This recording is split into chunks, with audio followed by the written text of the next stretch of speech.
But Savitri व्रत और सोमवती अमावस्या 26 मई को है। मनोकामना का धागा इस जगह जरूर बांधना ताकि घर में वंश वृद्धि हो। संतान है तो वह हमेशा ही उन्नति करे, परिवार के सभी कष्ट कर्ज पितृ बाधा हमेशा के लिए दूर हो और सौभाग्य में अद्भुत वृद्धि हो। कैसे उपाय को करना है ध्यान से सुने।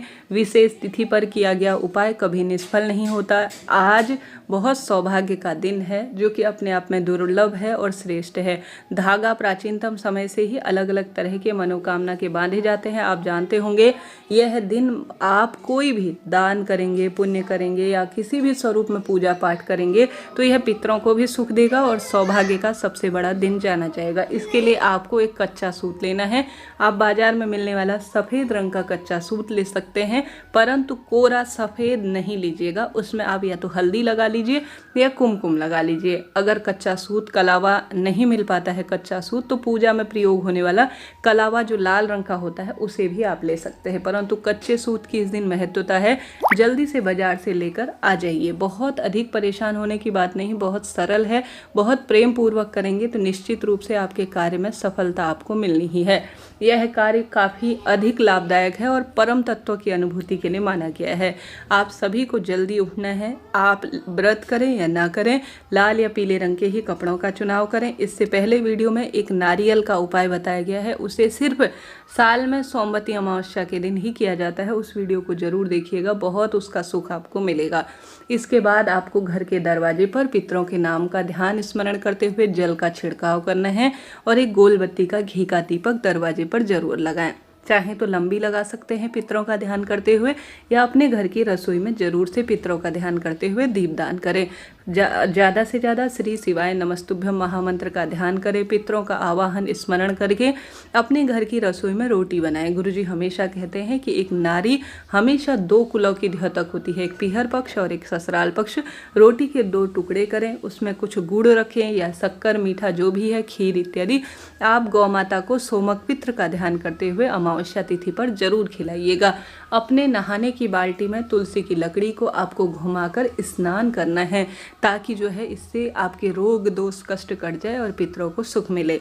इसके बाद आप सभी को सबसे पहले शिवलिंग की पूजा अपने घर के मंदिर में या महादेव के मंदिर में जरूर करनी है। शिवलिंग पर कच्चा दूध, काला तिल और गंगा जल अमावस्या तिथि पर आप चढ़ाते हैं तो पितृदोष मिटता है और सांसारिक बाधाओं से मुक्ति मिलती है और निरंतर रूप से वंश वृद्धि सोमवार के दिन शिवलिंग पर कच्चा दूध चढ़ाने से होती है। आप जानते होंगे तो कच्चा दूध शिवलिंग पर आप चढ़ाएं, सौभाग्य बढ़ेगा। उसके बाद आप शिवलिंग को प्रणाम करें, नंदी बाबा के कान में ओम का उच्चारण कर कर अपनी मनोकामना बोले। इस दिन सभी सौभाग्यवती महिलाओं को व्रत करना चाहिए। व्रत करना कठिन नहीं है, जल पीकर फलाहार कर कर व्रत किया जा सकता है। लाल पीले आप रंगों का चुनाव करें, सुंदर सुसज्जित अवस्था में करें। कुंवारी लड़की, सुहागिन महिलाएं जो भी मनोकामना कर कर इस दिन व्रत करती हैं लाभ मिलता है। अब एक सुंदर पूजा की थाली तैयार कर लीजिए। पूजा की थाली में आप एक गोल बत्ती का दीपक रख लीजिए और एक लंबी बत्ती का दीपक रख लीजिए। दोनों दीपकों में आप घी या तिल का तेल भर लीजिए। उसके बाद आप चले जाएं या तो पीपल पेड़ के पास या बड़ पेड़ के पास, इच्छा आपकी है। दोनों भी पेड़ों के नीचे आप जा सकते हैं उपाय करने के लिए।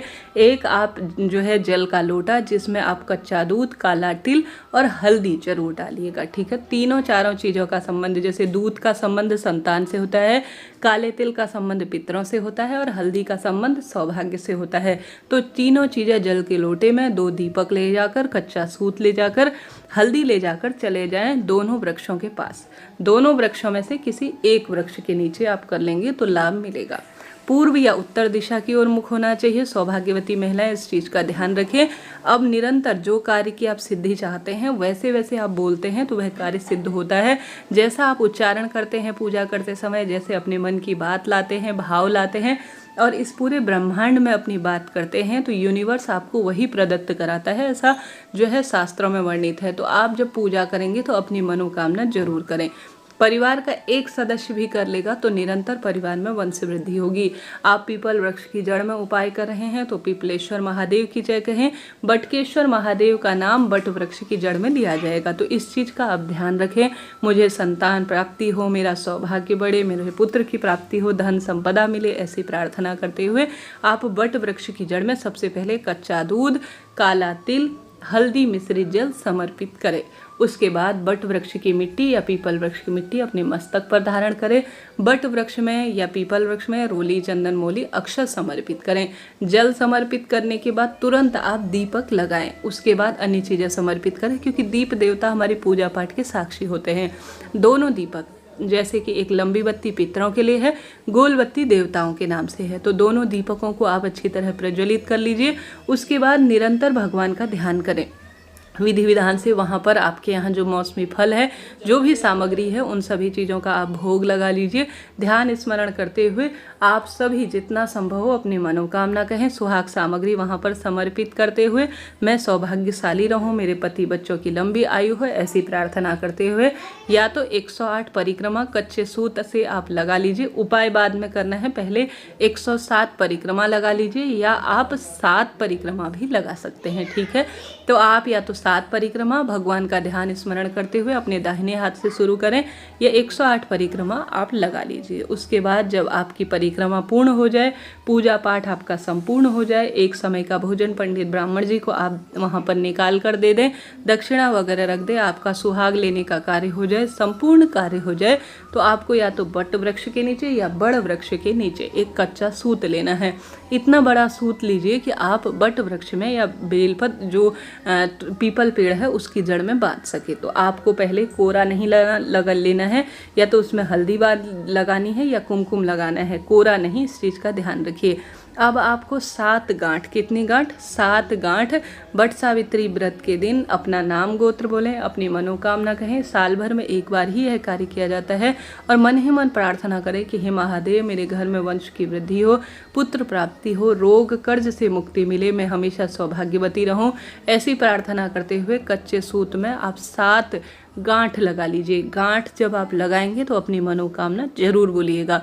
मनोकामना बोलने के बाद आप सभी को जो है इस कच्चे सूत को एक बार जो है बट वृक्ष में अच्छी तरह से लपेट देना है, बांध देना है। ठीक है, बस यही सरल सी प्रक्रिया है जो आपको करनी है बट सावित्री के पावन पवित्र व्रत में। निश्चित रूप से जो मनोकामना कहकर, जैसे विवाह की इच्छा है तो वह भी आप कर सकते हैं, जैसे बच्चों के विवाह के लिए, पुत्र प्राप्ति के लिए भी आप गांठ बांध सकते हैं, इच्छा आपकी है। संतान प्राप्ति, पुत्र प्राप्ति में यह उपाय बहुत कारगर होता है और विवाह की भी इच्छा को पूर्ण करने वाला होता है, वैदव्य भी योग का भी नाश करने वाला होता है। तो इस मनोकामना की गांठ को या तो आप बट वृक्ष के नीचे या पीपल, दोनों स्थानों में भी कर सकते हैं, दोनों पेड़ों में भी बांध सकते हैं। देखिए, वृक्षों में जो मनोकामना का धागा बांधने का चलन आज नहीं, बरसों से चला आ रहा है, आपने पढ़ा भी होगा, सुना भी होगा। तो यह बट वृक्ष की जड़ में जाकर या एक जगह भी आप कर लेंगे, पूरा दिन भर में भी कर लेंगे तो भी आपको मिलेगा फल। क्योंकि देखिए, सोमवती अमावस्या भी सौभाग्य संतान से है, पितरों से संबंधित है। बट अमावस्या भी सौभाग्य और संतान से जुड़ा हुआ महाव्रत है। तो कोई भी आप कार्य करते हैं तो वह खाली नहीं जाता है, सौभाग्य किसी न किसी रूप में, किसी न किसी तरह से परिवार के सदस्यों को मिलता है। इसके बाद आप सुहाग सामग्री इस दिन जरूर दान करें, अपने बच्चों का ध्यान करते हुए, अपने पति का सौभाग्य, कहने का अर्थ है पत्नी की, मेरे परिवार में हमेशा खुशियाँ बनी रहे। कम ज़्यादा जब सुहाग का कोई व्रत होता है ना, तो उसमें हमेशा दान की महत्वता है, और इस व्रत में जो सबसे अधिक दान की महत्वता है वह सिंदूर, मेहंदी, बिंदी, महावर, चूड़ी इत्यादि दान करने का प्रावधान है। लाल पीले रंग की वस्तु लीजिए और ज़्यादा से ज़्यादा दान कर दीजिए। निश्चित रूप से किसी भी सौभाग्यवती महिला, अपनी देवरानी, जेठानी, पंडिताइन, किसी को भी आप दान कर सकते हैं, लाभ तो आपको मिलेगा। कोई भी प्रश्न हो, कोई भी बात हो, आपको बट सावित्री व्रत पूजा विधि देखनी हो तो आप मेरे दूसरे चैनल्स पर देख सकते हैं। आप कमेंट्स करेंगे किसी भी प्रश्न का तो तुरंत उत्तर आपको मिलेगा। आप कोई भी कुंडली निरीक्षण कराना चाहते हैं, पंडित जी से पूछकर, बात कर मेरे संतान योग है या नहीं, पुत्र प्राप्ति के योग है या नहीं, या किसी भी कुंडली मिलान, कुंडली बनवाने हेतु आप जो है व्हाट्सएप मैंने नंबर दिया हुआ है, उस पर आप ब्राह्मण दक्षिणा देकर बात कर सकते हैं। शाम हो जो आपको शाम के समय पीपल वृक्ष की जड़ में पितरों का ध्यान करते हुए दीपक लगाना है। घर की रसोई में भी पितरों का ध्यान करते हुए एक दीपक आप जरूर लगाइएगा। इससे पितृदेवता जो है प्रसन्न होंगे और आपका सौभाग्य बढ़ेगा।